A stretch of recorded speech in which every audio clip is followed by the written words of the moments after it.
Hen farming for over 25 years in New Zealand, and I've been in many sheds, and I've seen birds in cages like you see in front of you. I've seen them in the older style cages.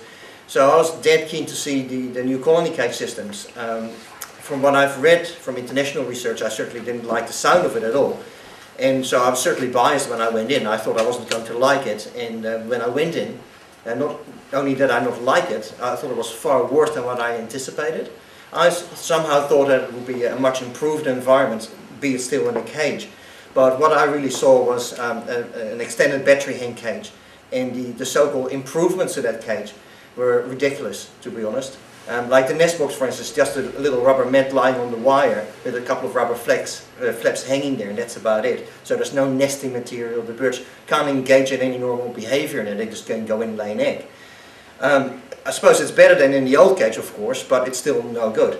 The same thing with the scratch pad that they have. You think, well, what does a chicken normally do? Dust bathing to maintain its plumage, to be a healthy bird, and they spend a lot of time doing that. In a cage like that, there's no litter material. It's just, again, a piece of rubber lying on wire, and that's about it.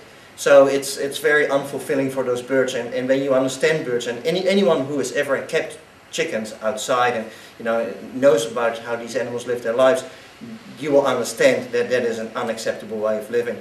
And effectively, I'm really interested to see, this is the amount of space the birds will have in a colony cage if they are introduced in, say, whatever, 15 years' time.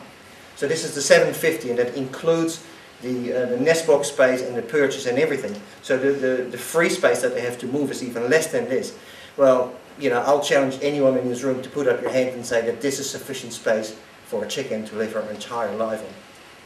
Show of hands, who thinks that it's enough? There you go. So this is the problem we have. We have now a situation that the government wants to phase out this in favor of this in 15 years' time. And when you put it on top of each other, you see that there's barely any difference for the birds. And those so-called enrichments that they put in, really they're just not good enough. And in New Zealand we have a perfect country to actually farm these animals outdoors, and there's problems with that, but they can be overcome. But if we want to farm them, we can do so much better. So my impression of this was that it was an animal concentration camp. I don't mince any words about that. It was absolute horror for the animals. And I cannot believe that anyone who understands animals would see this as an acceptable alternative. The only benefit it has, it can produce cheap eggs. But it has nothing to do with animal welfare.